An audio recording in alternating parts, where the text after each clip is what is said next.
Pinukpok ng hiwa-hiwang kahoy sa mukha ng biyenan dahil lang sa natapon na sabaw, dugo ang bumagsak si Eliana habang namimilipit sa sakit.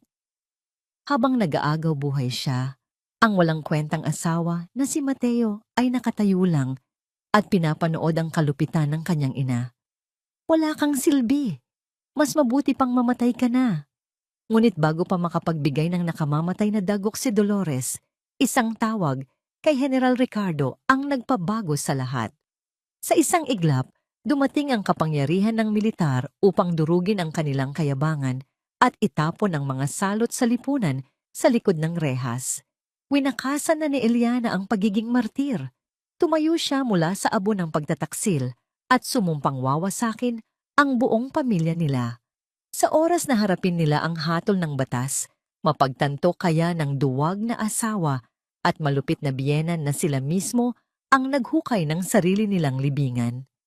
Ang matigas at mabigat na sangkalan ay buong lakas na lumagapak sa kanyang ulo. Isang matalas na tunog ang umalingaw-ngaw sa loob ng bungo ni Eliana na sinundan ng nakabibinging katahimikan. Para siyang inilubog sa ilalim ng tubig, lahat ng ingay sa paligid ay biglang humina. Ang tanging malinaw na natira ay ang mainit at malagkit na likidong unti-unting gumagapang mula sa kanyang anit, pababa sa kanyang sentido, hanggang sa pumatak ito sa sahig na yari sa baldosa. Pula, ngunit hindi ang sakit na gumuhit mula anit hanggang batok ang nagpamanhid sa kanya, kundi ang malamig na katotohanang ang may hawak ng sangkalang iyon, ang taong walang awang ipinukpok iyon sa kanya ay si Dolores, ang kanyang biyenan, ang ina ng lalaking pinangakuan niyang mamahalin habang buhay. Wala kang kwentang babae. Ang sigaw ni Dolores ay tila nanggagaling sa malayo. Kahit na nakatayo lamang ito sa kanyang harapan, nanlilisik ang mga mata. Ilang beses ko bang sinabi sa'yo na kailangan ko ng pera? Ang hina-hina mong kumita. Palamunin ka lang dito sa bahay ko. Nagsimula ang lahat sa simpleng pag-uusap kaninang umaga. Nanghingi na naman ng pera si Dolores. At sa unang pagkakataon, pagkatapos ng 3 taon ng pagiging sunod-sunuran, umiling si Eliana.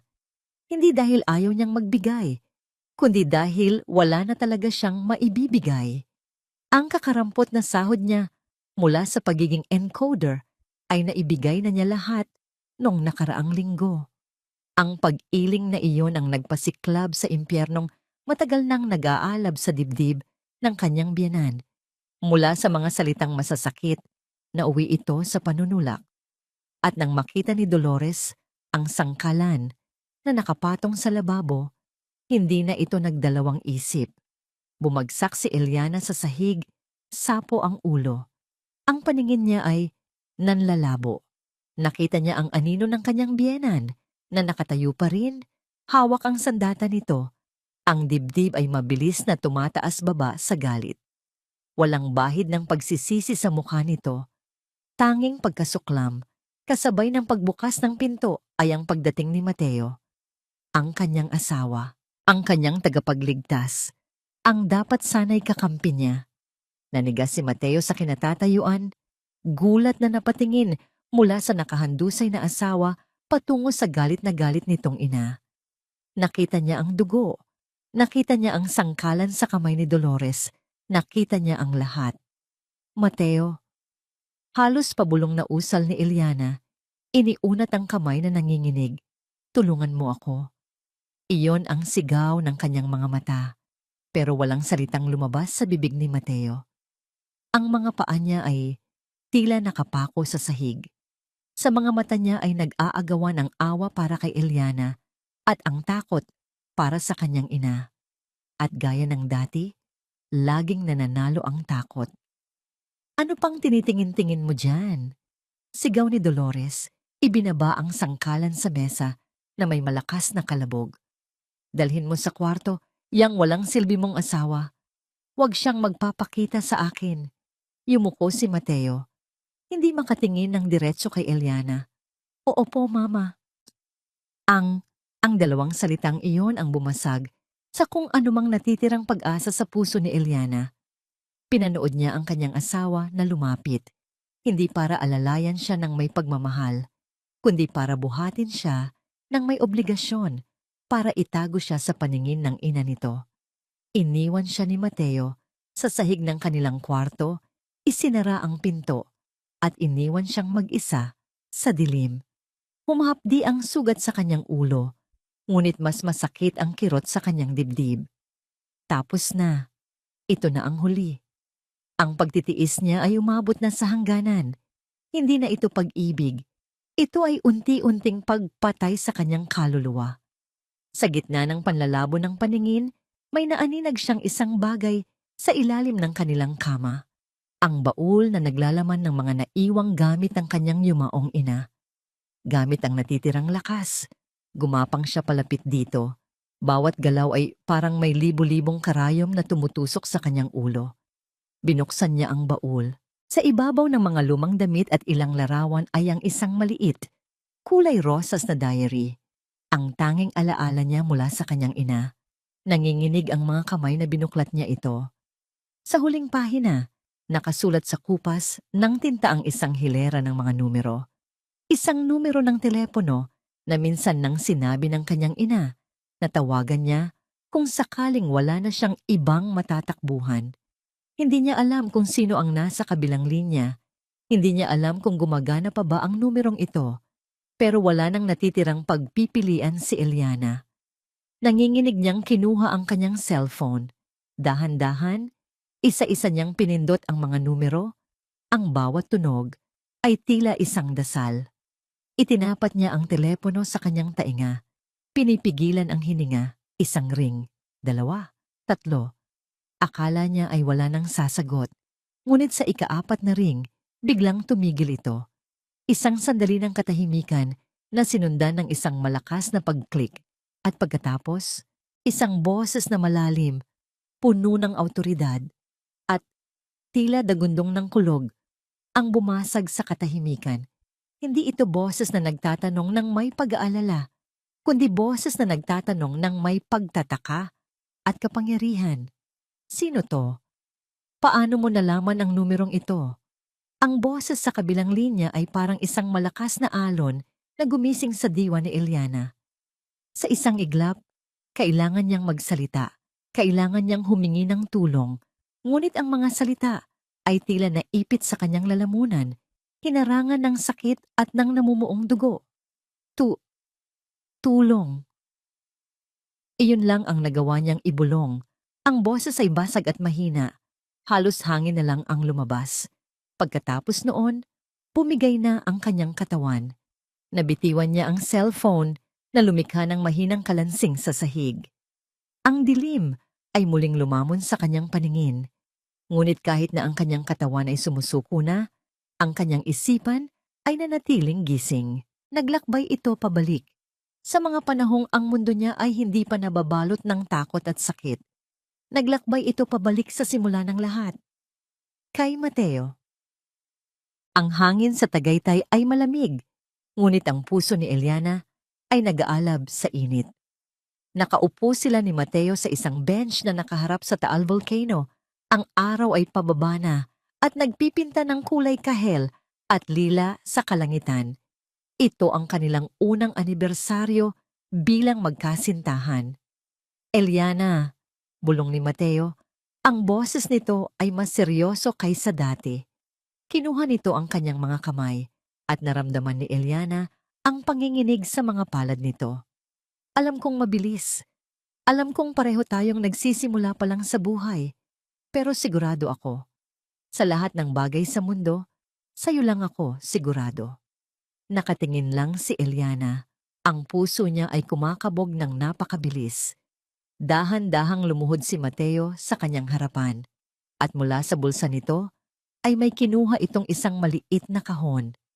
Nang buksan niya ito, isang simpleng singsing na may maliit na bato ang kumislap sa ilalim ng papalubog na araw. Hindi ito mamahalin, pero simbolo ito ng lahat ng kaya kong ibigay. Eliana Santos, gusto kong ikaw na ang makasama ko sa pagbuo ng mga pangarap natin. Pakasalan mo ako. Hindi na niya napigilan ang mga luha ng purong kaligayahan, isang ulilang katulad niya na walang ibang kinagisnan, kundi ang ampunan ay nakahanap ng isang taong nangangakong bubuo sa kanyang mundo. Tumango siya ng paulit-ulit, hindi makapagsalita, habang isinusuot ni Mateo ang singsing sa kanyang daliri. Ang singsing na yon ang naging simbolo ng kanyang pag-asa. Ang pangakong yon ang naging Biblia niya. Ngunit ang langit na ipinangako ni Mateo ay may kasama palang bantay na demonyo.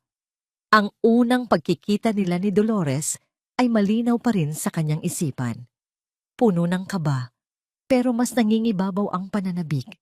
Pumasok si Eliana sa bahay ng mga Reyes.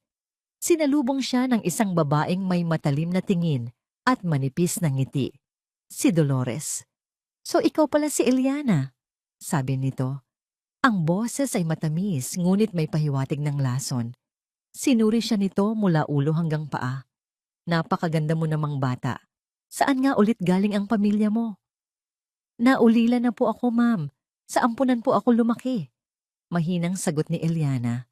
Nakita niya ang pagbabago sa ekspresyon ni Dolores. Ang peking nawang ngiti ay bahagyang nawala. Napalitan ng tinging may halong pangmamaliit. "Ah, ganun ba? Kawawa ka naman. Mahirap ang buhay ng walang kinagisnang pamilya. Walang gagabay. Pero huwag kang mag-alala. Nandito naman si Mateo." Noong una, inakala ni Eliana na yon ay isang pag-aalok ng pagkalinga. Pero habang tumatagal, naintindihan niya ang tunay na kahulugan noon. Isa iyong paalala. Isang paalala na sa mata ni Dolores, siya ay isang taong walang pinanggalingan. Isang taong dapat magkaroon ng utang na loob sa pamilya nila. Ang mga paalalang yon ay naging pang-araw-araw na sampal sa kanyang pagkatao.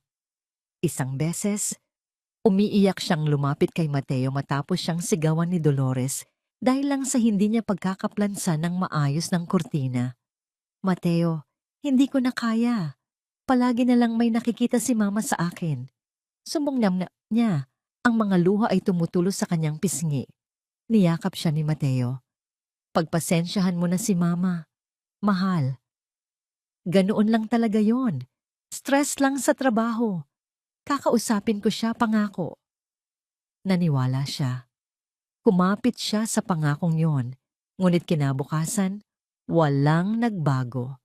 Nang tanungin niya si Mateo kung nakausap na nito ang ina, umiling lang ito at umiwas ng tingin. "Hayaan mo na lang muna, Eliana," sabi nito sa mahinang boses.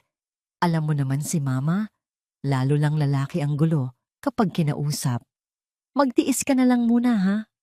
Para sa akin, para sa pamilya natin, magiging maayos din ang lahat." Ang mga salitang "magtiis ka na lang muna" ang naging paulit-ulit na himig ng kanilang pagsasama. Ang pagtitiis na yon ang unti-unting pumatay sa ningning ng kanyang mga mata. Ang pagtitiis na yon ang nagdala sa kanya sa sahig na ito, basang-basa sa sarili niyang dugo. Isang tunog mula sa labas ang pumutol sa kanyang pagbabalik tanaw. Isang sirena. Una ay mahina, papalapit, hanggang sa ito ay naging isang nakabibinging ugong sa tapat mismo ng kanilang bahay. Sinundan iyon ng sunod-sunod na malalakas na katok sa pinto. Narinig niya ang nag-aalalang boses ni Dolores na sinundan ng takot na boses ni Mateo. Ang tulong. Dumating na. Gamit ang huling lakas na natitira, sinubukan niyang bumangon, ngunit ang mundo ay umikot lamang sa kanya. Ang tanging nagawa niya ay gumapang palapit sa pinto ng kwarto. Ang puso niya ay pinaghalong takot at pag-asa. Narinig niya ang malakas na pagbukas ng pinto sa sala. Mga yabag na mabibigat, mga boses na puno ng awtoridad. "Anong nangyayari dito? Sino kayo?" Sigaw ni Dolores. "Nakatanggap kami ng tawag. Mayroong emergency dito." At pagkatapos, isang katahimikan. Tila may nakita ang mga bagong dating na nagpatigil sa lahat. At sa gitna ng katahimikang yon, ang pinto ng kanyang kwarto ay bumukas ng malakas. Isang matangkad na lalaki, sa tingin niya ay nasa mga 60 anyos, Ang pumasok na tila isang bagyo. Nakasuot ito ng mamahaling barong. Ang tindig ay tuwid at kagalang-galang. Sa likod nito ay may mga pulis. Ang mga mata ng lalaki ay naglilibot sa kwarto, puno ng pag-aalala at galit, hanggang sa dumapo ang mga ito sa kanya, sa kanyang duguan at kaawa-awang kalagayan sa sahig. Ang matigas na ekspresyon sa mukha nito ay biglang naglaho, napalitan ng pagkabigla at isang emosyong hindi maintindihan ni Eliana. Tila may nakita itong isang multo mula sa nakaraan. Dahan-dahan itong lumapit, lumuhod sa kanyang tabi, at ang boses nito, na kanina'y parang kulog sa telepono, ay naging isang pabulong na tanong na puno ng hindi makapaniwalang pagtuklas. Apo, Elian? Bilisan mo, Hector! Ang utos ni General Ricardo de Leon ay kasing talim ng isang patalim. Hindi ito pakiusap. Isa itong direktang kautusan na nagpanginig sa mga kamay ng kanyang driver na mahigpit na nakahawak sa manibela. Sa rearview mirror, kitang-kita ni Hector ang pag-igting ng panga ng general. Ang mga mata nitong tila nag-aapoy habang nakatingin sa daan na para bang kaya nitong tunawin ang bawat sasakyang magdanggan humarang sa kanila. Sa loob ng halos 20 taon, ang pribadong numerong yon ay nanatiling tahimik. Ito ang numero ng kanyang anak, si Beatrice. Ang tanging koneksyon niya sa isang nakaraang puno ng panghihinayang. Nang mamatay si Beatrice sa panganganak, gumuho ang mundo ni Ricardo. Sa sobrang sakit, itinulak niya palayo ang lahat, pati na ang kanyang bagong silang na apo, na ipinaalaga niya sa isang malayong kamag-anak sa probinsya na nangakong aalagaan ito. Iyon ang pinakamalaking pagkakamali ng kanyang buhay. At nang mabalitaan niyang pumanaw na rin ang kamag-anak na yon at nawala na ang kanyang apo, gabi-gabi siyang binangungot ng sarili niyang kaduwagan. Ngayon, ang numerong yon ay muling tumawag. Isang halos paos na bulong ng tulong. Ang tanging narinig niya bago naputol ang linya, ngunit sapat na iyon.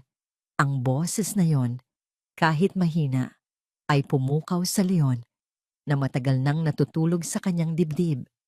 Isang leon na uhaw sa paghihiganti para sa mga taon ng pagkukulang.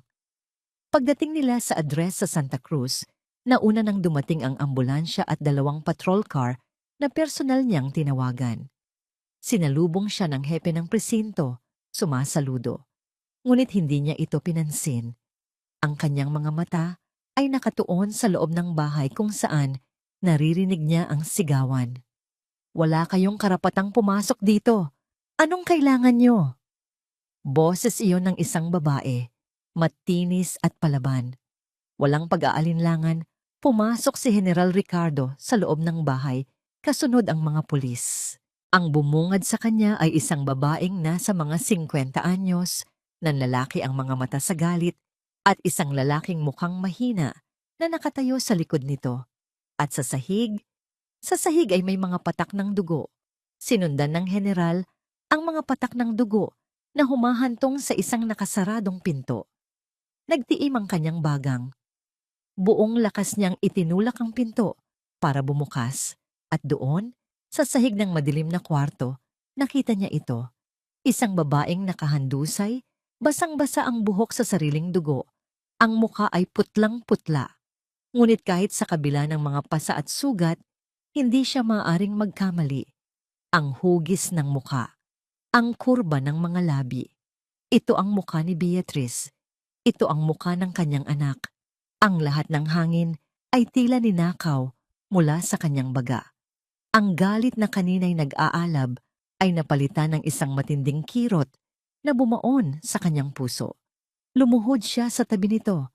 Ang mga kamay ay nanginginig sa unang pagkakataon sa loob ng maraming taon. Apo, Eliana? Ang pangalan ay lumabas sa kanyang bibig na parang isang panalangin, isang pagsusumamo sa langit na sana ay hindi pa huli ang lahat. Sino ka? Huwag mong hahawakan yan, sigaw ni Dolores mula sa likuran. Dahan-dahang lumingon si General Ricardo. Ang sakit sa kanyang mga mata ay muling naging isang malamig at nakamamatay na apoy. Tumingin siya sa hepe ng pulisya. Posasa ng dalawang yan. Mahinahon, ngunit may bigat na utos niya. Teka, ano ang kasalanan namin? Pagpoprotesta ni Dolores, nagtatago sa likod ni Mateo. Nag-aaway lang kami. Normal lang yan sa mag-asawa. Nabagok lang yan sa pader. Mama, nanginginig na bulong ni Mateo. Hindi na nagsalita ang general. Isang tingin lang niya ay sapat na para kumilos ang mga pulis. Hinawakan nila ang braso ni Dolores at Mateo. Hindi niyo kami pwedeng arestuhin. Wala kayong warrant. Palahaw ni Dolores. Dalhin sila sa presinto para sa custodial investigation. Mariing sabi ng general. At tiyakin ninyong hindi sila makakapagpiyansa hanggat hindi ko sinasabi. Habang kinaladkad ng mga pulis ang mag-inang Reyes palabas, ang tanging nagawa ni Mateo ay lumingon kay Eliana na inilalagay na sa stretcher ng mga medic. Ang mga mata niya ay puno ng pagsisisi at takot. Si Dolores naman ay patuloy sa pagmumura at pagsigaw, ngunit walang sino man ang nakikinig. Sa pribadong silid ng St. Luke's Medical Center, ang tanging maririnig ay ang mahinang tunog ng mga makina na sumusubaybay sa kalagayan ni Eliana. Nakaupo si General Ricardo sa tabi ng kama, hawak ang kamay ng kanyang apo. Ang mga doktor ay nagsabi na hindi naman malubha ang sugat, ngunit kailangan itong bantayan dahil sa blunt force trauma. Blunt force trauma. Paulit-ulit na umalingaw-ngaw ang mga salitang iyon sa kanyang isipan. Pinagmasdan niya ang natutulog na mukha ni Eliana. Nakita niya ang mga luma at bagong pasa sa braso nito na bahagyang natatakpan ng kumot. Nakita niya ang pagod at lungkot na nakaukit sa mukha nito kahit sa pagtulog, hindi ito ang unang beses. Ang galit sa kanyang puso ay lumago at naging isang bagay na mas malalim, isang malamig at kalkuladong determinasyon. Isang panata ang binuo niya sa kanyang isipan. Hindi na muling masasaktan ang kanyang apo. Babawiin niya ang lahat ng taon na pinabayaan niya ito. At sisiguraduhin niyang pagbabayaran ng pamilyang Reyes ang bawat patak ng luha at dugo na idinulot nila kay Eliana. Kinuha niya ang kanyang telepono at tinawagan ang kanyang pinagkakatiwalaang aide, isang dating koronel sa intelligence service. Pascual! Simula niya ang boses ay kalmado, ngunit may bigat ng bakal. Imbestigahan mo ang pamilyang Reyes. Dolores at Mateo Reyes ng Santa Cruz.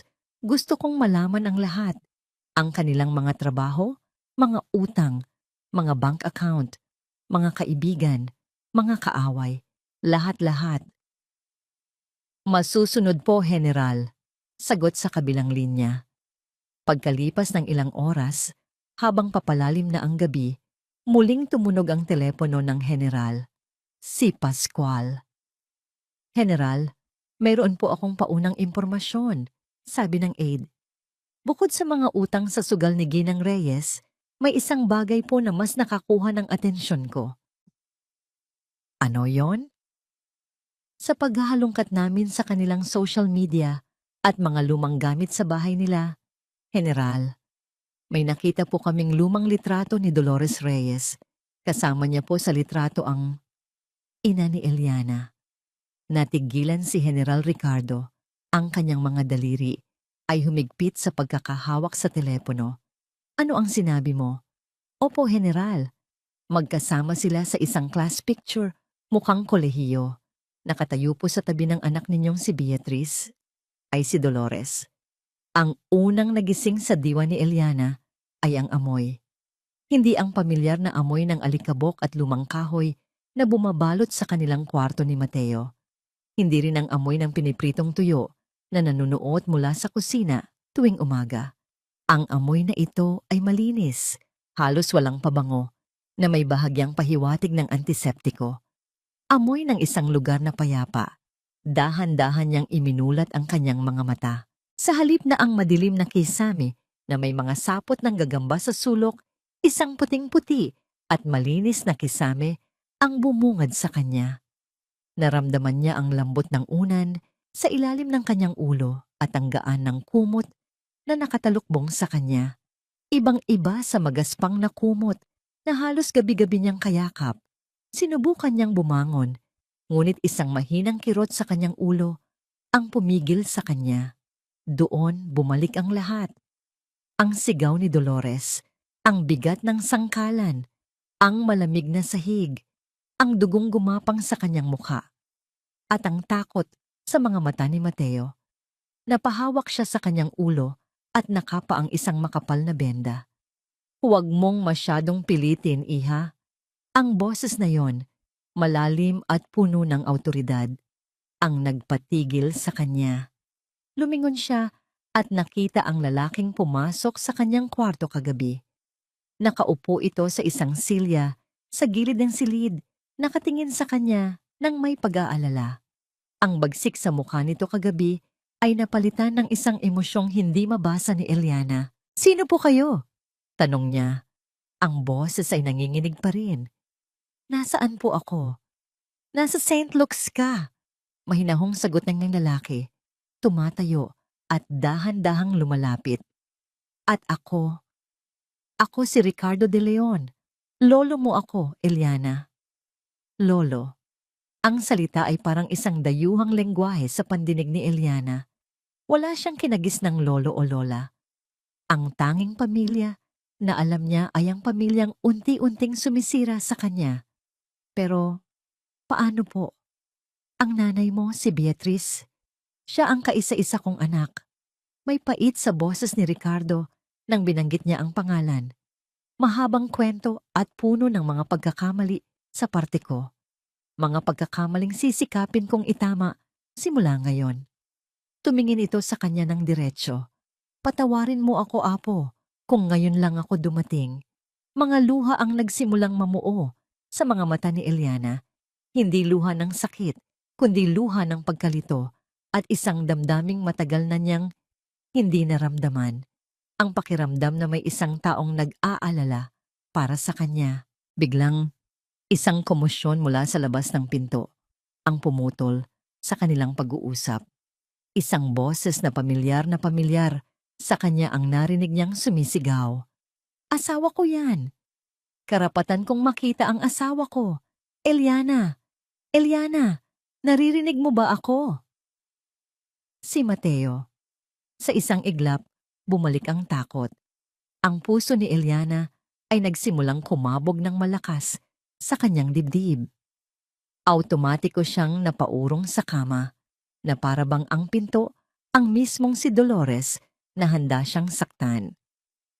Napansin ito ni General Ricardo. Ang pag-aalala sa kanyang mukha ay napalitan ng isang malamig na ekspresyon. Hindi siya lumingon sa pinto. Sa halip, kinuha niya ang isang walkie-talkie sa mesa. "Alisin niyo ang basurang yan sa labas. Ngayon din." Isang maikling sagot ang narinig mula sa radyo. Pagkatapos noon, ang sigaw ni Mateo ay napalitan ng mga tunog ng pagpupumiglas at pagkatapos ay unti-unting humina, palayo ng palayo, hanggang sa katahimikan na lang ang natira. Ganoon lang kadali. Ang lalaking pinagmumula ng kanyang takot sa loob ng 3 taon ay nawala na parang bula sa isang salita lamang ng kanyang lolo. Isang bagong uri ng pagkamangha ang naramdaman ni Eliana. Kaligtasan. Ito pala ang pakiramdam ng pagiging ligtas. Nang gabing iyon, kahit na may bantay sa labas ng kanyang pinto, hindi pa rin naiwasan ni Eliana ang mga demonyo sa kanyang panaginip. Nasa kusina na naman siya. Ang sahig ay madulas dahil sa dugo. Nakatayo si Dolores sa kanyang harapan, ngunit ang mukha nito ay nagbabago-bago. Minsan ay isang nakangising demonyo, minsan ay isang halimaw na walang mukha. Hawak nito ang sangkalan, paulit-ulit na iwinawa-siwas. "Wala kang kwenta, palamunin." Sigaw nito, ang boses ay umaalingaw-ngaw. Tumingin siya kay Mateo na nakatayo sa sulok, humihingi ng tulong.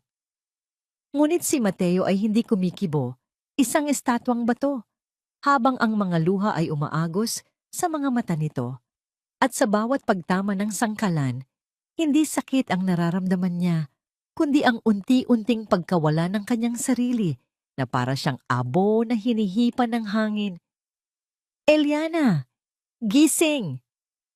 Nagising si Eliana na humihingal, basang-basa ng pawis. Isang nurse ang nasa tabi niya, habang si General Ricardo ay nakatayo sa paanan ng kama, baka sa muka ang matinding pag-aalala. Masamang panaginip lang, sabi ng nurse habang inaabutan siya ng isang basong tubig. Pero, para kay Eliana, hindi iyon panaginip. Iyon ang buhay niya. Kinabukasan, isang lalaking naka-Amerikana ang pumasok sa kanyang silid, kasama ang kanyang lolo. Eliana apo, siya si Attorney Ledesma, pagpapakilala ni General Ricardo. Nandito siya para ipaliwanag sa iyo ang mga susunod nating hakbang. Umupo ang abogado sa silyang katabi ng kanyang kama. Ang boses nito ay kalmado at propesyonal. Miss Eliana, unang-una, nais kong malaman mo na nasa panig mo ang batas. Batay sa mga medical records at paunang investigasyon, mayroon tayong napakalakas na kaso laban kay Ginang Dolores Reyes. Maaari natin siyang kasuhan ng frustrated parricide. Ang mga salitang yon ay tila masyadong mabigat para kay Eliana. Kaso, pagkukulong, frustrated parricide, at para naman sa asawa mo, patuloy ni Attorney Ledesma, dahil sa kanyang kapabayaan at hindi pagtulong sa'yo, maaari rin siyang madamay sa kaso. Bukod pa riyan, meron kang lahat ng basihan para mag-file ng annulment. Annulment, paghihiwalay, kalayaan. Napatulala si Eliana. Sa loob ng 3 taon, ang tanging nasa isip niya ay kung paano niya pagtitiisan ang bawat araw. Ngayon, binibigyan siya ng mga pagpipilian na hindi niya kailanman inakalang posible. Ang ideya ay nakakatakot, ngunit kasabay nito, may isang maliit na kislap ng pag-asa ang nagsimulang tumubo sa kanyang puso. Nang maiwan siyang mag-isa, kinuha niya ang kanyang cellphone na iniabot sa kanya ng aide ng kanyang lolo kanina. Habang tinitingnan niya ang blankong screen, bigla itong umilaw. Isang text message mula sa isang numerong hindi nakasave pero alam na alam niya kung kanino galing. Eliana, patawarin mo na kami. Mahal kita. Huwag mong sirain ang pamilya natin. Ang hangin sa labas ng presinto ay tila mas masangsang kaysa sa loob. Para kay Dolores, ito ang amoy ng kahihiyan. Ang bawat matang tumitingin sa kanila mula sa mga nagdaraang tao ay parang isang daliring nakaturo ng huhusga. At sa tabi niya, ang kanyang anak na si Mateo ay naglalakad na parang basang sisiw, nakayuko at walang imik. Nang makasakay sila sa taxi, hindi na napigilan ni Dolores ang galit na kanina pa kumukulo sa kanyang dibdib. Buong lakas niyang pinalo ang braso ng anak. Aray, mama naman, daing ni Mateo. Walang hiya ka. Nanggagalaiting bulong ni Dolores, sapat lang para marinig nilang dalawa. Nakita mo ba ang sarili mo kanina? Para kang kuting na takot na takot. Bakit hindi ka nagsalita? Bakit hinayaan mong kaladkarin nila ako na parang isang kriminal? Mama, may baril sila. At saka, yung matandang yon, parang importante siyang tao. Halos pabulong na katwiran ni Mateo. Kahit na, sigaw ni Dolores na ikinagulat ng taxi driver. Anak ka ba talaga ng tatay mo? O baka pinulot lang kita sa kung saan? Duwag. Kung may bayag ka lang sana, edi sana hindi tayo umabot sa ganito. Hindi na umimik si Mateo. Isinandal na lang niya ang kanyang ulo sa bintana. Pinapanood ang pagdaan ng mga gusali. Ang isip ay lumilipad sa kung saan. Ngunit para kay Dolores, ang laban ay nagsisimula pa lamang. Ang isang gabing pagkakakulong ay hindi nakapagbigay sa kanya ng aral. Sa halip, ito ay nagsilbing gasolina sa nag-aalab na apoy ng kanyang puot. Pagdating nila sa kanilang bahay, ang mga kapitbahay ay tila mga langgam na biglang nagsilabasan mula sa kanilang mga lungga. nakadungaw sa mga bintana, nakatayo sa mga gate, nagbubulungan. Ito na ang entabladong hinihintay ni Dolores. Aling Dolores, anong nangyari? Totoo ba ang tsismis? Tanong ni Aling Marites, ang numero unong tsismosa sa kanilang lugar. Sa isang iglap, ang mukha ni Dolores na kanina'y puno ng bagsik ay naging mukha ng isang kaawa-awang biktima. Ang kanyang mga mata ay biglang namasa at ang kanyang boses ay naging garalgal.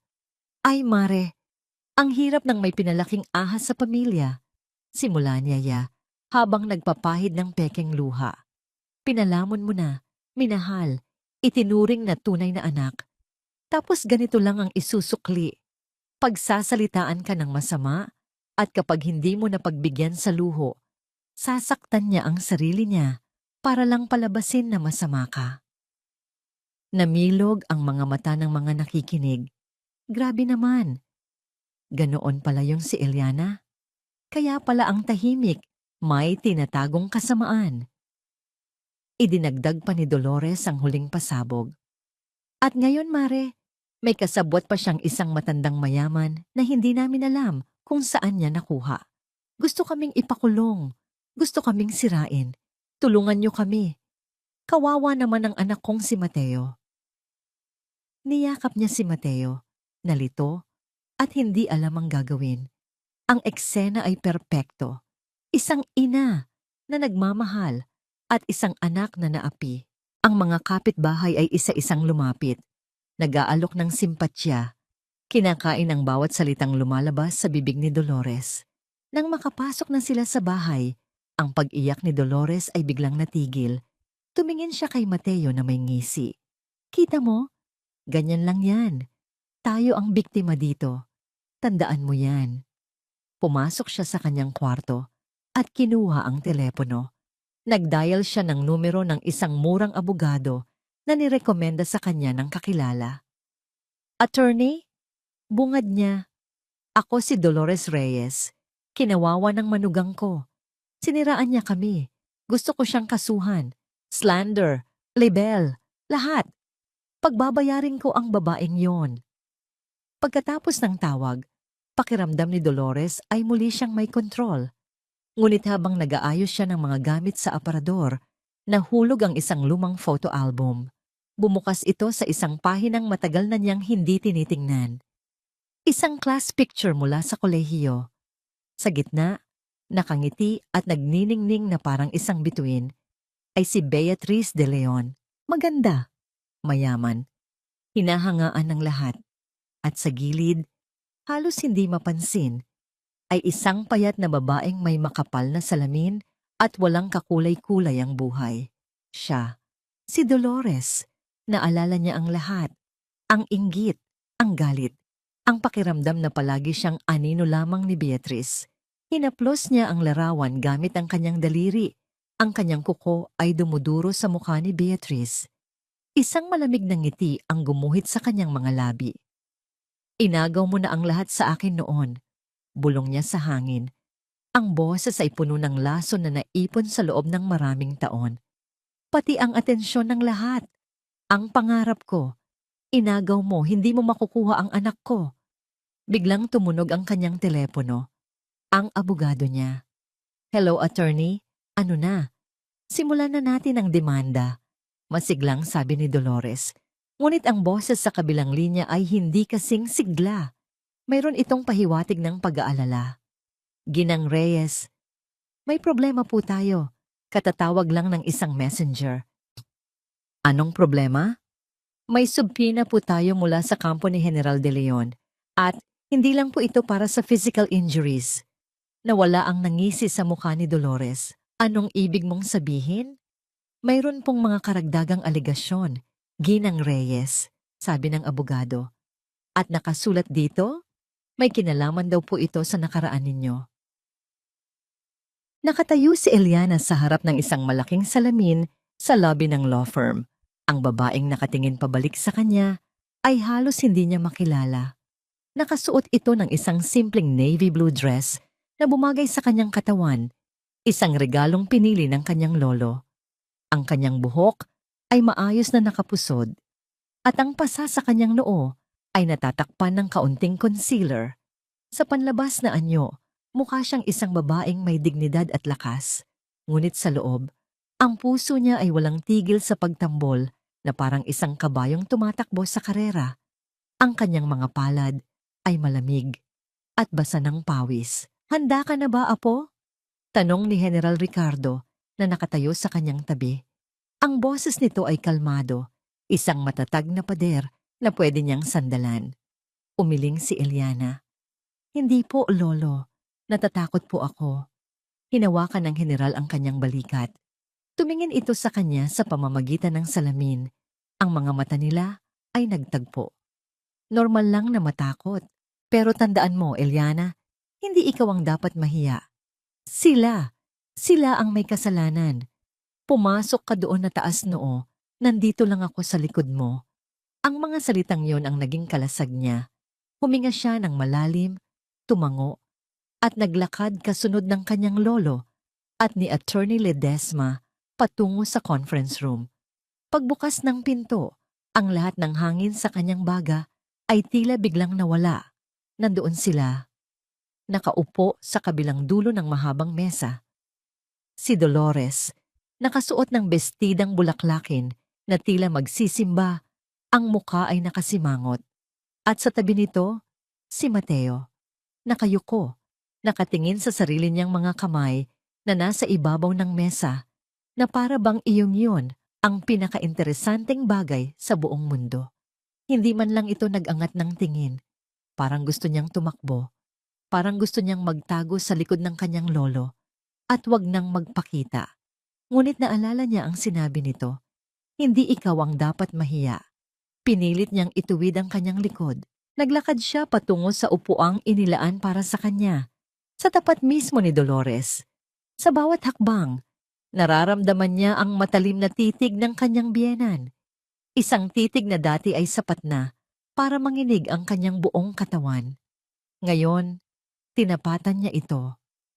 "Mabuti naman at nagpakita ka," bungad ni Dolores. Ang boses ay puno ng sarkasmo. "Akala ko ay nagtatago ka na sa likod ng palda ng kung sino man yang matandang yan. Ginang Reyes, nandito po tayo para sa isang maayos na usapan."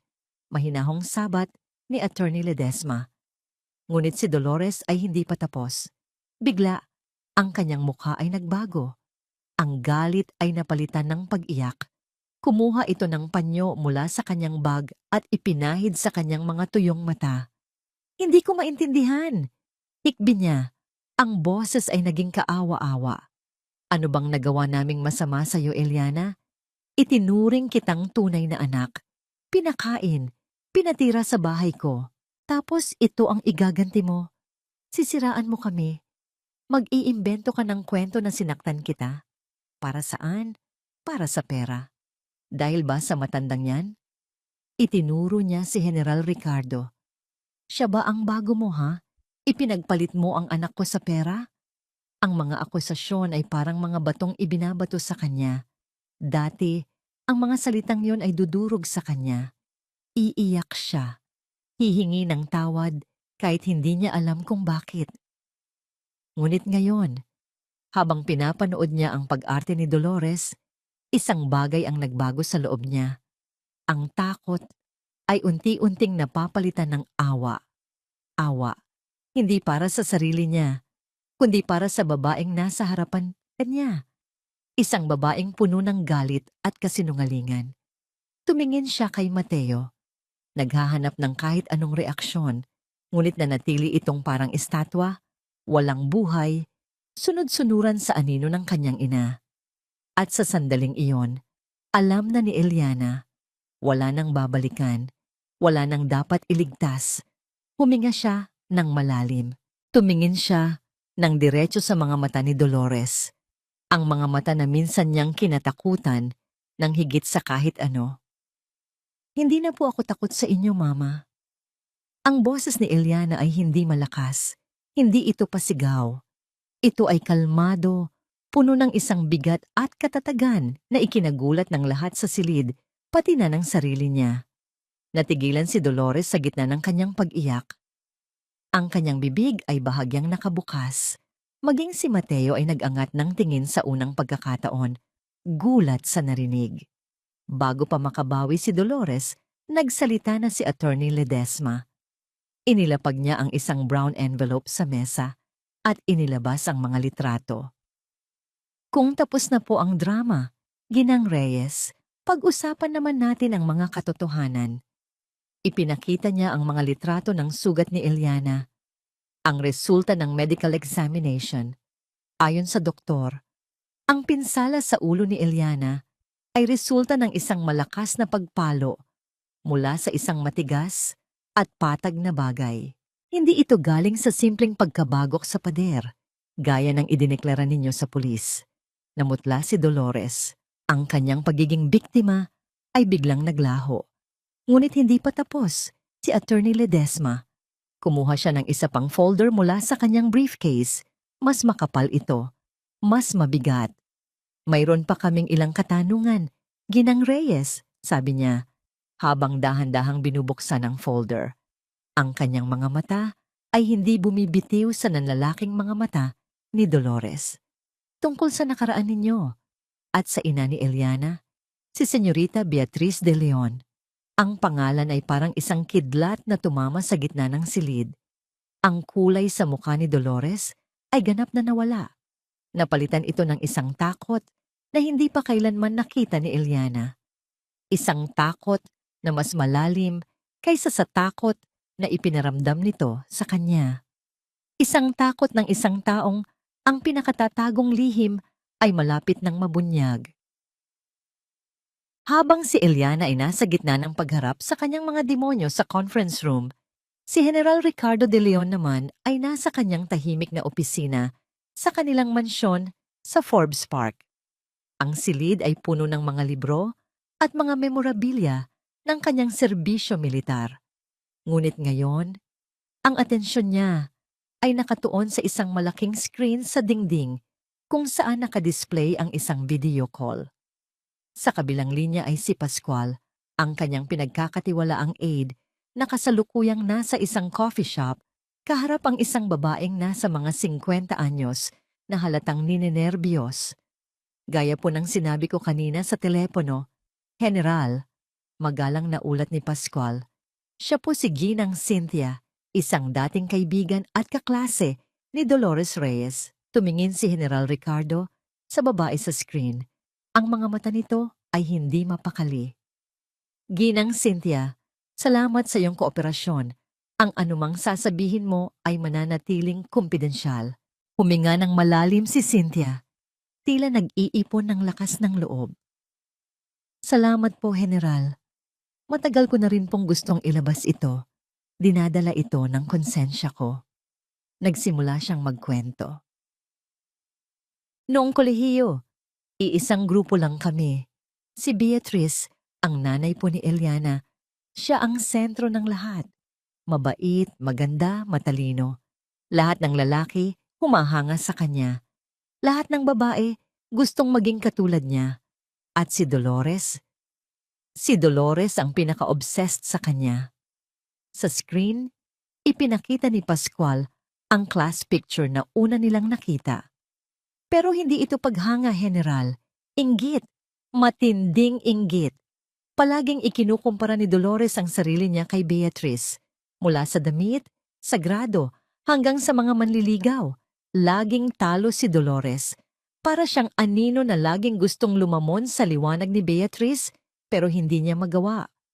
Isang bagong litrato ang lumabas sa screen. Isang party. Si Beatriz ay masayang nakikipag-usap sa isang grupo. Habang sa likuran, si Dolores ay nag-iisang nakatingin. Ang ngiti ay pilit. Ang mga mata ay matalim. Ang pinakamatindi po ay nang umamin si Dolores na may gusto siya sa isang lalaki. Ang lalaking iyon po pala ay ang nobyo na ni Beatriz, ang tatay ni Eliana. Doon po nagsimula ang lahat. Nagbago si Dolores, naging puno ng galit at paghihiganti ang puso niya. Isang gabi, narinig ko siyang umiiyak sa dorm. Sinubukan ko siyang i-comfort. Pero ang sinabi niya sa akin, hinding-hindi ko makakalimutan. Nag-iba ang tono ng boses ni Cynthia, naging pabulong na puno ng takot. Sabi niya, makikita niya. Pagsisisihan ni Beatrice ang lahat ng ito. Babawiin ko ang lahat ng kinuha niya sa akin, kahit na anong mangyari. Akala ko po, dala lang ng sama ng loob. Hindi ko akalain na literal pala niyang tutuparin. Natahimik si General Ricardo. Ang bawat salita ni Cynthia ay parang isang piraso ng puzzle na bumubuo sa isang imahe na napakapangit, napakadilim. Paano niya nahanap ang apo ko? Tanong ng general. Ang boses ay mababa at nagbabanta. Nawalan na po kami ng koneksyon pagka-graduate, patuloy ni Cynthia. Pero mga ilang taon na ang nakalipas, nagkita kami ulit sa isang reunion. Doon niya na ikwento. Lasing po siya noon, General. Ipinagmalaki niya sa akin na nahanap na niya ang bunga ng kasalanan ni Beatrice. Sinabi niya na naulila na raw ito at nasa isang ampunan. Ang mga kamay ni General Ricardo ay naikuyom sa ibabaw ng kanyang mesa. Ang kanyang mga ugat sa braso ay lumitaw. Ipinagmalaki niya sa akin ang kanyang plano, General. Isang perpektong paghihiganti, sabi niya. Gagamitin niya ang sarili niyang anak, si Mateo, para paibigin ang anak ni Beatrice, para makuha niya ito. At kapag nasa loob na ng pamamahay niya, doon niya ipaparanas ang impyerno. Isang impyerno na masahol pa sa kamatayan. Sabi niya, araw-araw kong ipapamukha sa anak niya na isa siyang basura, katulad ng ina niya na mang-aagaw. Iyon po ang eksaktong sinabi niya. Natapos ang kwento ni Cynthia. Ang tanging maririnig sa opisina ng general ay ang kanyang sariling mabibigat na paghinga. Hindi ito simpleng kaso ng pang-aabuso. Hindi ito dahil sa pera. Hindi ito dahil sa ugali. Ito ay isang krimen na isinilang mula sa inggit, inalagaan ng galit sa loob ng 20 taon at isinagawa ng may malamig na kalkulasyon. Ang kanyang apo, ang kanyang Eliana, ay hindi isang biktima ng pagkakataon. Siya ay isang target, isang tropeo sa isang baluktot na laro ng paghihiganti. Pinagmasdan ng general ang litrato ng kanyang anak na si Beatrice na nakapatong sa kanyang mesa. Ang magandang ngiti nito ay tila isang paalala ng lahat ng nawala sa kanya. At ngayon, ang anak nito ay halos mawala rin dahil sa isang demonyong nag-aanyong tao. Tumulo ang isang butil ng luha mula sa mata ng matandang general. Isang luha ng panghihinayang na mabilis na napalitan ng isang apoy ng matinding galit. Kinuha niya ang kanyang telepono at tinawagan si Attorney Ledesma na kasalukuyang nasa gitna ng mediation session. Ledesma, sabi niya, ang boses ay nanginginig sa pinipigilang bagsik. Kalimutan mo ang kasong physical injuries. Ito ay mas malalim. General? Nagtatakang tanong ng abogado sa kabilang linya. Ito ay planadong pagpapahirap, attempted murder na may kasamang psychological torture. Gawin mo ang lahat. Gamitin mo ang lahat ng koneksyon natin. Gusto kong mabulok ang babaeng yan sa kulungan habang buhay. Walang nagsalita sa biyahe pauwi. Para kay Mateo, ang katahimikan sa loob ng taxi ay mas nakabibingi kaysa sa mga sigaw ni Dolores kanina. Nakaupo siya sa tabi ng kanyang ina, ngunit pakiramdam niya ay milya-milya ang layo nila sa isa't isa. Ang mga salita ni Attorney Ledesma ay umuulit-ulit sa kanyang isipan tungkol sa nakaraan ninyo at sa ina ni Eliana, si Senyorita Beatriz de Leon. Anong kinalaman ng nanay ni Eliana dito? Anong lihiming ang itinatago ng sarili niyang ina? Nakita niya ang takot sa mga mata ni Dolores kanina. Isang uri ng takot na hindi pa niya kailanman nakita. At iyon ang mas nagpapakaba sa kanya. Pagpasok nila sa bahay, agad na umupo si Dolores sa sofa. Ang mukha ay blangko. Ang mga mata ay nakatitig sa kawalan. Umupo si Mateo sa tapat niya. Naghihintay, ninenerbiyos. Mama, Basag niya sa katahimikan. Ano po yung sinasabi nila tungkol sa nanay ni Eliana? Dahan-dahang lumingon si Dolores. Ang blangkong ekspresyon ay nawala. Napalitan ng isang bagay na mas delikado.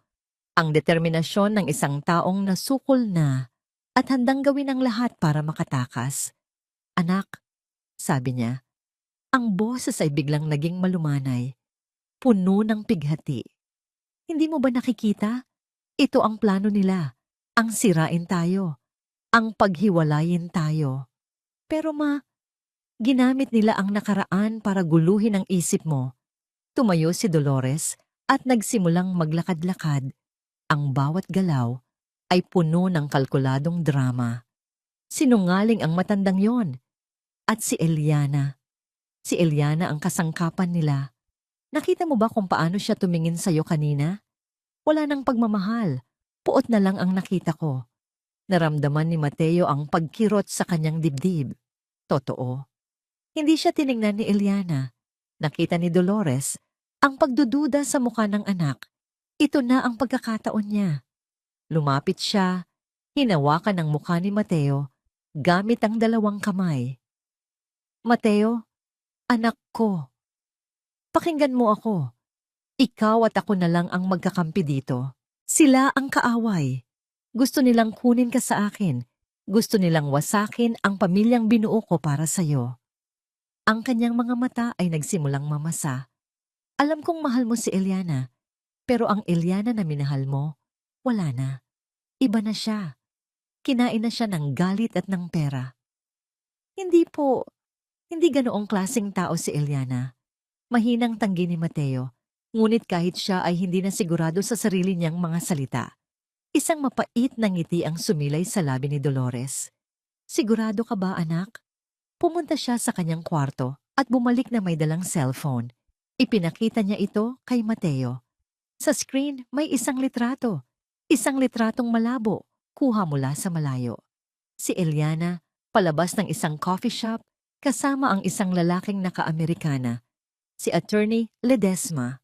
Ngunit sa anggulo ng kuha, mukha silang malapit sa isa't isa. Ang lalaki ay tila may ibinubulong kay Eliana. Sino yan? Nanginginig na tanong ni Mateo. Hindi ko alam, sagot ni Dolores. Pero hindi lang yan. Nag-scroll siya at ipinakita ang isang serye ng mga text messages. Salamat sa tulong mo. Hindi ko to magagawa kung wala ka. Sana matapos na to para makabawi ako sa'yo. Dinner soon. Ang mga mensahe ay galing sa isang numerong may pangalang Attorney Ledesma. Ngunit para sa isang isipang nilamon na ng pagdududa, madali itong bigyan ng ibang kahulugan. Ang bawat salita ay parang lason na unti-unting kumakalat sa utak ni Mateo. Hindi niya magagawa to, bulong ni Mateo. Ngunit ang kanyang boses ay wala ng paninindigan. Naalala niya ang ganda ni Eliana sa suot nitong bestida kanina. Ang tapang nito, ang pagbabago. Ito ba ang dahilan? Mayroon na ba siyang iba? Isang taong mas mayaman, mas makapangyarihan? Anak, buksan mo ang mga mata mo. Pagpapatuloy ni Dolores sa kanyang pagmamanipula. Ginagamit ka lang niya. At ngayong nakuha na niya ang gusto niya, itatapon ka na lang niya na parang basura. Tayo ang itatapon niya. Hinawakan niya ang kamay ni Mateo. Kailangan mong pumili, Mateo. Saan ka papanig? Sa pamilya mo? Sa inang nag-aruga sa'yo? O sa babaeng niloloko ka at sisira sa ating lahat? Ang mundo ni Mateo ay umikot. Ang Eliana na kilala niya, ang mabait, ang mahinhin, ang mapagmahal, ay biglang naglaho. Sa isip niya, napalitan ito ng isang imahe ng isang babaeng mapanlinlang, isang ahas na nag-aanyong tupa. Mas madaling paniwalaan ito. Dahil kung paniniwalaan niya ito, hindi siya ang nagkulang, hindi siya ang duwag. Biktima rin siya. Kinuha ni Dolores ang cellphone ni Mateo mula sa bulsa nito. Inabot niya ito sa anak. Tawagan mo siya. Utos niya. Ang boses ay malamig na parang yelo. Itanong mo sa kanya. Tingnan natin kung ano ang isasagot niya. Harapin mo siya, anak. Nanginginig ang kamay ni Mateo habang kinukuha ang telepono. Pinindot niya ang pangalan ni Eliana. Bawat ring ay parang isang martilyong pumupukpok sa kanyang dibdib. Sa wakas, sumagot ito. Hello, Mateo? Ang boses ni Eliana ay pagod, ngunit kalmado. Eliana, busy simula niya, ang lalamunan ay tuyong-tuyo. May lalaki ka ba? Isang sandali ng katahimikan sa kabilang linya. Pagkatapos ay isang tawa, isang tawang walang saya, puno ng sakit at hindi makapaniwala. Ano, Mateo? Anong pinagsasabi mo? Nakita ko ang mga litrato, ang mga text.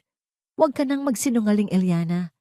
Ito ba ang dahilan kung bakit mo to ginagawa sa amin? Dahil mayaman siya. Sigaw niya, ang mga salita ni Dolores ay lumalabas na ngayon sa sarili niyang bibig. Narinig niya ang malalim na paghinga ni Eliana. Ang sakit sa boses nito ay tumago sa telepono. Mateo, naniniwala ka sa ina mo? O sa akin? Ang tanong ay simple, oo o hindi, puti o itim. Ngunit para kay Mateo, ito ang pinakamabigat na tanong sa buong buhay niya. Tumingin siya sa kanyang ina, na nakatitig sa kanya. Ang mga mata ay nag-uutos, nagbabanta. At sa kabilang linya, ang babaeng minsan niyang pinangako ang poprotektahan. Isang mahabang, nakakabinging katahimikan ang namagitan. At pagkatapos, nagsalita si Mateo. Ang bawat salita ay isang pako na ibinabaon niya sa sarili nilang kabaong. Patawad, Eliana, pero ina ko siya. Patawad, Eliana, pero ina ko siya. Ang mga salita ay hindi pumasok sa tainga ni Eliana. Lumagpas ang mga ito, dumiretso sa kanyang puso, at doon sumabog na parang isang granada. Winawasak ang lahat ng natitirang piraso ng pagmamahal at pag-asang matagal na niyang pinanghahawakan.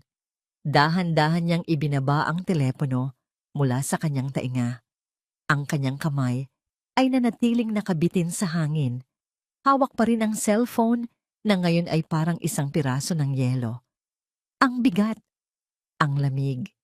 Ito na pala iyon, ang huling pag-asa. Ang maliit na hiblang kinakapitan niya na baka sa kabila ng lahat, sa kabila ng kaduwagan at kapabayaan, ay may natitira pang Mateo na minahal niya, ay pinitas na rin. Hindi ng isang aksidente, hindi ng pagkakataon, kundi ng sarili nitong pagpili. Pinili niya ang kanyang ina. Pinili niya ang kasinungalingan. Pinili niya ang panig ng taong muntik nang pumatay sa kanya. Hindi niya namalayan ang pagbagsak ng cellphone mula sa kanyang kamay. Lumikha ito ng isang malakas na kalabog sa sahig na gawa sa narra. Ngunit hindi man lang siya napakurap. Ang kanyang mga mata ay nakatitig sa kawalan, sa isang malaking bintana na nagpapakita ng mga kumukutitap na ilaw ng Makati. Ang ganda ng tanawin. Ang yaman. Ito pala ang tingin ni Mateo sa kanya ngayon. Isang babaeng nagbebenta ng sarili para sa karangyaan. Ang sakit ng akusasyon ay mas matalas pa kaysa sa talim ng kutsilyo. Ang lakas na ipinakita niya kanina sa conference room ay biglang naglaho. Ang tapang na naramdaman niya ay naging isang malupit na biro. Para saan pa ang lahat? Lumaban siya para sa kanilang dalawa, para sa pamilya na pinangarap niya. Pero ang taong ipinaglalaban niya ay siya pa palang unang sumaksak sa kanya ng patalikod. Ang mga tuhod ni Eliana ay bumigay. Gumuho siya sa sahig na parang isang manikang pinutulan ng tali. Hindi siya sumigaw. Hindi siya humikbi. Nandoon lang siya, nakaupo sa malamig na sahig, niyayakap ang sarili niyang mga tuhod, habang ang mundo niya ay tahimik na nadudurog. Ang sugat sa kanyang ulo ay wala ng sakit. Ang mga pasa sa kanyang braso ay wala ng hapdi, dahil may isang sakit na higit pa sa lahat. Ang sakit ng sukdulang pagtataksil. Ang sakit ng pag-iisa. Tumingin siya sa kanyang refleksyon sa salamin ng bintana. Ang babaeng nakatingin pabalik ay isang estranghero. Ang mga mata nito ay walang buhay, walang emosyon, na para bang ang kaluluwa sa loob ay kinuha na at wala nang itinira. Ito na ba ang kahihinatnan niya? Isang basyong sisidlan, puno ng pighati. Narinig niya ang pagbukas ng pinto ng silid. Pumasok si General Ricardo, may dalang isang tasa ng mainit na tsa. Ngunit natigilan ito nang makita ang kanyang apo sa sahig, nakatingin sa kawalan. Eliana? Tawag niya, puno ng pag-aalala. Ibinaba niya ang tasa at mabilis na lumapit. Lumuhod siya sa tabi nito. Apo, anong nangyari? Doon lang bumigay ang pader na itinatayo ni Eliana. Doon lang bumagsak ang lahat ng luhang kanina pa niya pinipigilan. Ngunit hindi ito ang hikbi ng isang biktima. Ito ang tahimik na pag-iyak ng isang taong nawala na ng lahat. Isang agos ng luha na naghuhugas, hindi lang ng sakit, kundi pati na rin ng lahat ng natitirang pagmamahal para kay Mateo. Niyakap siya ng kanyang lolo, isang yakap na mahigpit at matatag.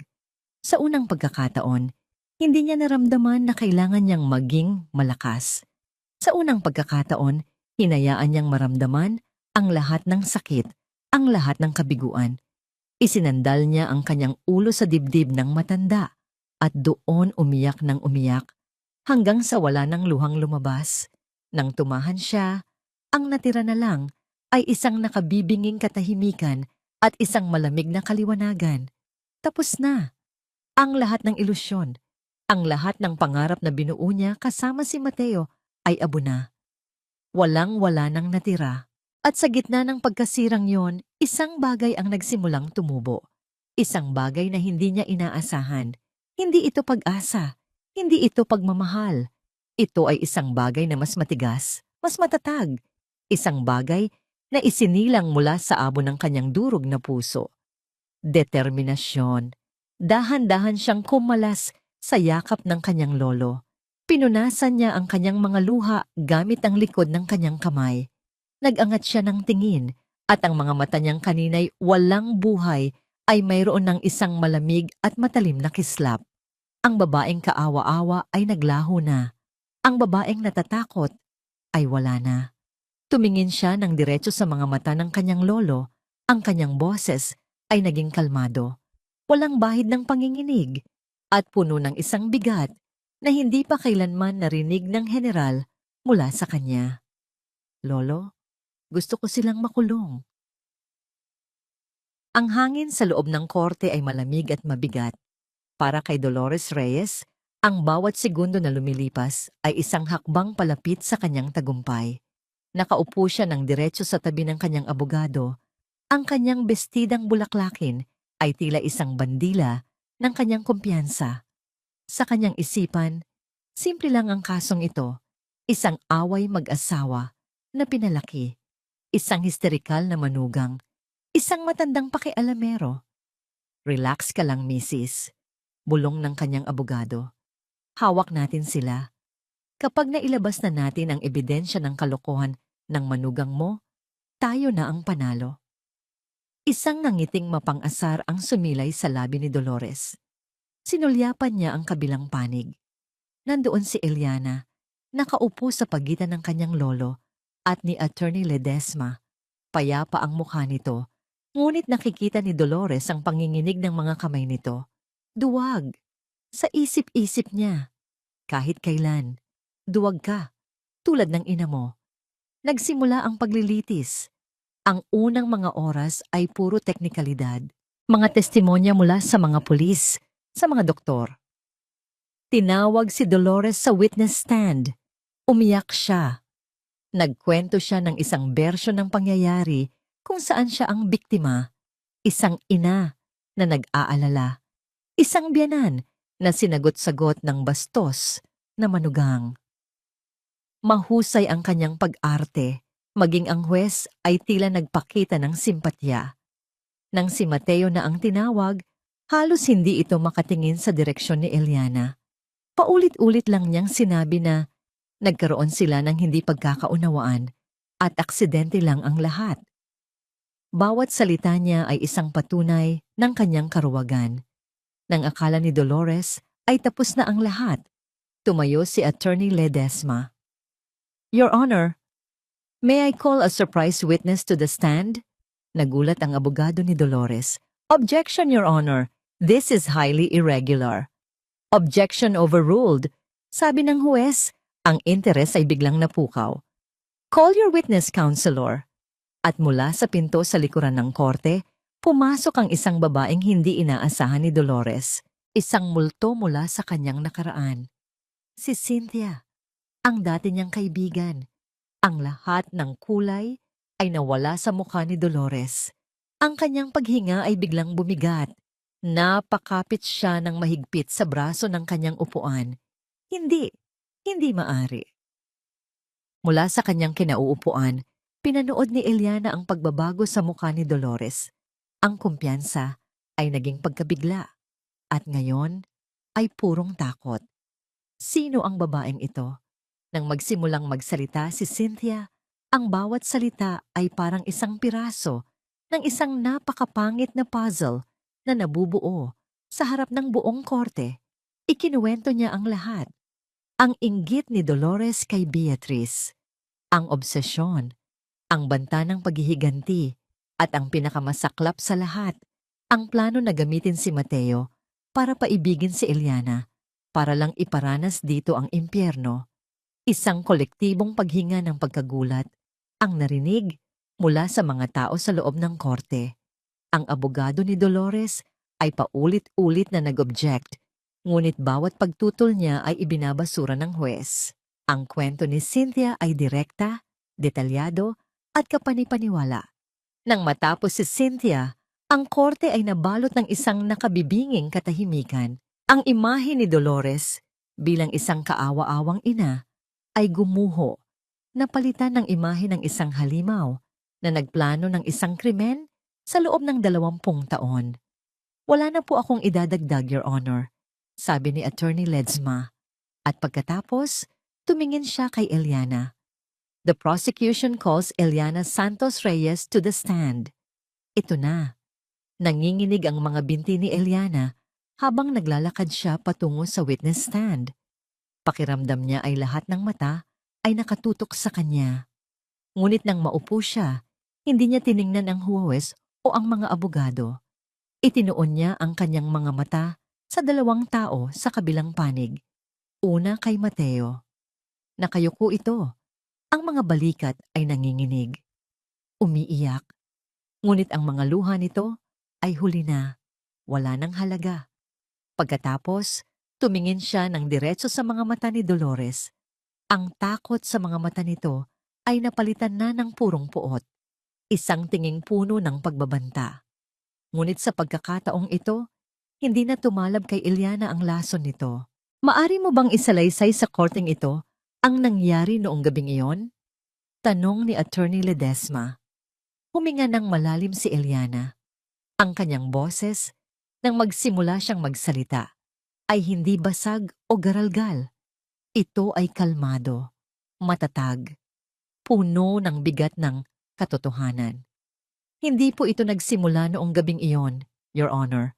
Simula niya, ang mga mata ay hindi bumibitiw kay Dolores. Nagsimula po ito noong unang araw na tumapak ako sa bahay nila. Araw-araw, ipinaramdam niya sa akin na wala akong halaga. Araw-araw, ipinaramdam niya sa akin na isa akong palamunin. Araw-araw, unti-unti niyang pinatay ang aking pagkatao. Ang sangkalan na ipinukpok niya sa aking ulo. Iyon lang po ang huling palo. Inilahad niya ang lahat.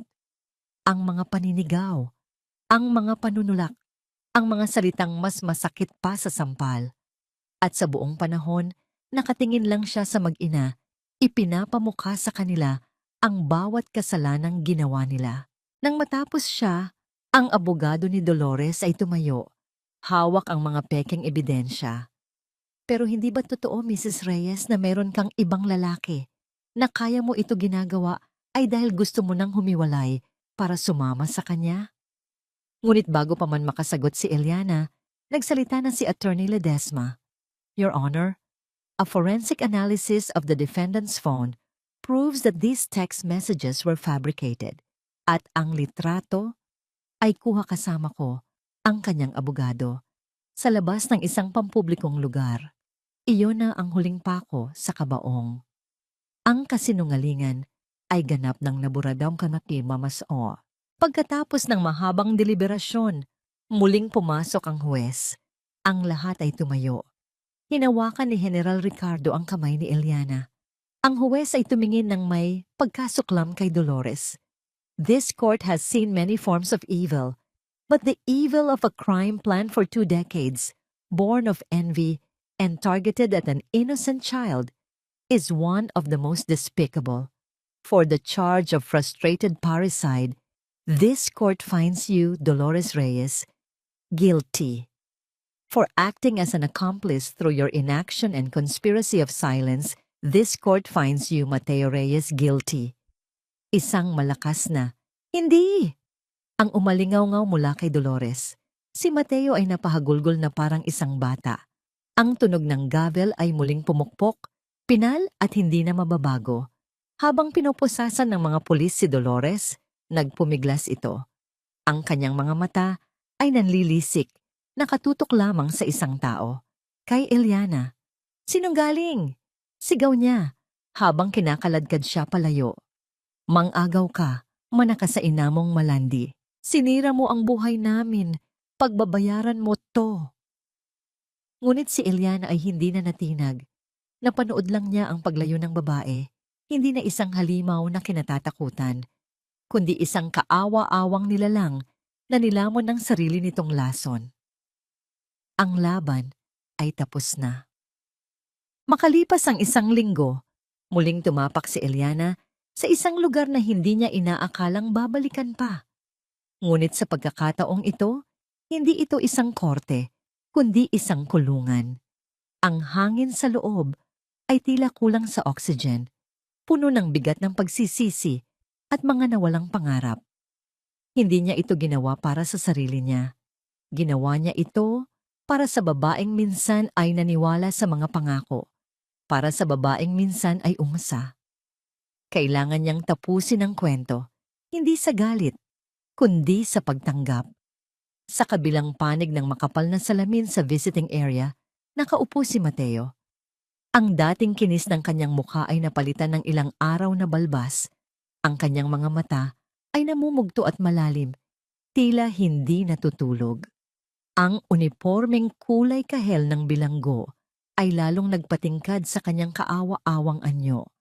Nang makita siya nito, ang mukha ni Mateo ay nabuhayan, na sinundan agad ng matinding hiya.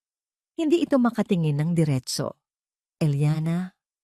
Bulong nito sa teleponong nag-uugnay sa kanila. Ang boses nito ay paos. "Dumating ka." Hindi sumagot si Eliana. Pinagmasdan lang niya ang lalaking nasa harapan niya. Ang lalaking minsan ay naging sentro ng kanyang mundo. Ngayon, isa na lang siyang estranghero, isang malungkot na alaala. "Patawarin mo ako, Eliana," tuloy-tuloy na sabi ni Mateo. Ang mga luha ay nagsimula na namang mamuo sa kanyang mga mata. "Patawad. Alam kong huli na ang lahat. Alam kong wala nang kwenta ang sasabihin ko. Pero kailangan mong malaman. Pinagsisisihan ko ang lahat. Dapat ipinagtanggol kita. Dapat kinampihan kita. Naging duwag ako, Eliana. Naging mahina. Natakot ako kay mama. Pero mas natatakot ako ngayon na nawala ka na sa akin." Ang bawat salita ay puno ng sakit, puno ng pagsisisi. Kung ito ay nangyari ilang buwan na ang nakalipas, marahil ay dudurog ito sa puso ni Eliana. Marahil ay iiyak din siya at yayakapin ito. Ngunit ngayon, habang pinapakinggan niya ang mga ito, ang tanging nararamdaman niya ay isang malawak at payapang kawalan. Parang nakikinig siya sa kwento ng ibang tao. "Nasaan si Mama?" tanong ni Eliana. Ang boses ay kalmado. Umiling si Mateo. Ayaw niyang makita ang kahit sino. Sabi niya, "Kasalanan mo raw ang lahat." Isang mapait na ngiti ang sumilay sa labi ni Eliana. "May mga taong hinding-hindi magbabago. Mateo," sabi niya, At sa unang pagkakataon, tiningnan siya nito ng diretso. Nakita nito ang pagbabago sa kanyang mga mata. Hindi galit, hindi awa, kundi isang bagay na mas pinal, pagtanggap. Pinapatawad kita, Mateo. Nakita niya ang pagliwanag ng pag-asa sa mukha ni Mateo. Talaga, Eliana? Ibig sabihin ba noon, pinapatawad kita? Pagputol ni Eliana, mas mariin sa pagkakataong ito. Hindi para sa'yo, kundi para sa akin. Para sa kapayapaan ko. Para sa sarili ko.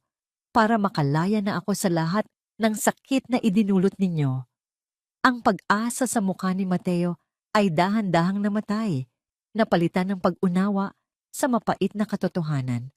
Ito na ang wakas. Dahan-dahang hinubad ni Eliana ang singsing sa kanyang daliri. Ang simpleng singsing na minsan ay naging simbolo ng lahat ng kanyang pangarap. Ang singsing na ibinigay sa kanya ni Mateo sa Tagaytay.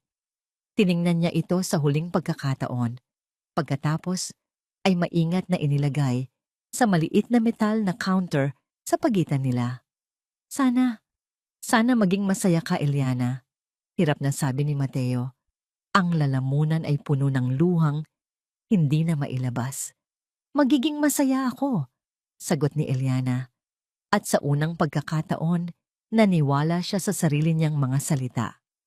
At sana, sa paglipas ng panahon, matuto ka ring patawarin ang sarili mo. At higit sa lahat, sana matuto kang tumayo sa sarili mong mga paa. Tumayo na si Eliana. Hindi na niya kailangang lumingon pa. Naglakad siya palayo sa cubicle, palayo sa lalaking minsan niyang minahal, palayo sa buhay na minsan niyang pinangarap. Sa bawat hakbang niya sa mahabang pasilyo, pakiramdam niya ay may isang mabigat na kadena na nalalaglag mula sa kanyang mga balikat. Ang bawat hakbang ay mas magaan kaysa sa nauna. Paglabas niya sa malaking bakal na pinto ng bilangguan, ang sikat ng araw ay sumalubong sa kanya. Mas maliwanag kaysa dati. Ang hangin ay tila mas sariwa. Huminga siya ng malalim. Pinupuno ang kanyang baga ng hangin ng kalayaan. Sa di kalayuan, nakasandal sa isang itim na kotse ang kanyang lolo. Naghihintay. Hindi ito nagtanong kung anong nangyari. Ngumiti lang ito. Isang nangiting puno ng pag-unawa at pagmamalaki. Lumapit si Eliana sa kanyang lolo. Bago siya pumasok sa kotse, may kinuha ito mula sa bulsa. Isang susi na nakasabit sa isang keychain na may maliit na leon. Hindi ka nababalik sa lumang bahay mo, sabi ni General Ricardo. At hindi ka rin titira sa bahay ko, maliban na lang kung yon ang gusto mo. Mayroon akong isang maliit na condo unit na matagal nang hindi nagagamit. Sa'yo na yon. Isang lugar na matatawag mong sarili mo. Isang lugar kung saan ka pwedeng magsimula. Kinuha ni Eliana ang susi. Ang lamig ng metal sa kanyang palad ay parang isang pangako. Isang pangako ng bagong simula. Oras na para simulan ang bago mong buhay, apo. Makalipas ang 6 na buwan, ang Eliana na nakatayo ngayon sa harap ng isang grupo ng mga babae ay ibang-iba na sa Eliana na nakahandusay sa sahig ng isang madilim na kwarto. Ang kanyang mga mata ay nagniningning, hindi dahil sa mga luha, kundi dahil sa isang layuning muli niyang natagpuan. Ang pinakamahirap na hakbang, sabi niya sa mga babaeng nakikinig sa kanya, ay ang unang hakbang, ang pag-amin sa sarili na hindi mo deserve ang sakit na nararamdaman mo.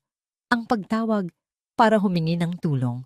Pero, sa sandaling gawin niyo yon, sa sandaling basagin niyo ang katahimikan, iyon ang simula ng inyong kalayaan. Nasa isang maliit na function hall sila. Ito ang lingguhang support group ng Beatrice's Haven, isang maliit na foundation na itinayo ni General Ricardo bilang parangal sa kanyang anak. At si Eliana, sa sarili niyang kagustuhan, ang tumatayong tagapamahala nito. Dito, ibinubuhos niya ang kanyang oras at lakas para tulungan ang mga babaeng nakaranas ng pang-aabuso, mga babaeng katulad niya noon. Pagkatapos ng session, isa-isang lumapit sa kanya ang mga babae. May yumayakap, may nagpapasalamat, may nagbabahagi ng maliliit na tagumpay. Sa bawat kwento ng pagbangon, lalong tumitibay ang puso ni Eliana. Ang kanyang mga peklat, sa halip na maging simbolo ng kahinaan, ay naging simbolo ng kanyang lakas kandambakpagi. Ang kanilang hapunan ni General Ricardo ay naging isang lingguhang ritual. Hindi na ito sa malaki at formal na dining hall ng mansyon, kundi sa maliit na terrace ng condo unit ni Eliana, kung saan tanaw ang paglubog ng araw. "Kumusta ang araw mo, apo?" tanong ng general habang naglalagay ng kanin sa plato nito. "Mabuti po, lolo," nakangiting sagot ni Eliana. "May bago kaming tinutulungan. 3 anak niya. Pero matapang siya. Lalaban daw siya." Tumango ang general, bakas sa mukha ang pagmamalaki. Ang dating istrikto at nakakatakot na general ay naging isang mapagmahal na lolo. Sa pagtulong nila kay Eliana, natagpuan din niya ang sarili niyang kapatawaran. Natutunan niyang muling maging isang ama at ngayon, isang lolo. "Nga pala," sabi ni Ricardo, "may sulat na dumating para sa'yo, galing sa bilibid." Inilapag nito sa mesa ang isang sobre. Nakita ni Eliana ang sulat kamay sa labas, sulat kamay ni Mateo. Tinitigan niya ito ng matagal. Marahil ay puno ito ng mga pakiusap, ng mga pangako, ng mga pagsisisi. Ngunit ang pinto sa kabanatang iyon ng kanyang buhay ay naisara na niya. At wala na siyang balak na buksan pa itong muli. Kahit na sumilip lang. Kinuha niya ang sobre, hindi ito binuksan, at itinapon sa basurahang nasa tabi ng mesa. Tumingin siya sa kanyang lolo at ngumiti. "Kumain na po tayo, lolo. Lalamig ang sinigang." Ngumiti pabalik ang general. Sa simpleng kilos na yon, alam niyang tunay ng malaya ang kanyang apo. Isang umaga, nagising si Eliana bago pa man sumikat ang araw.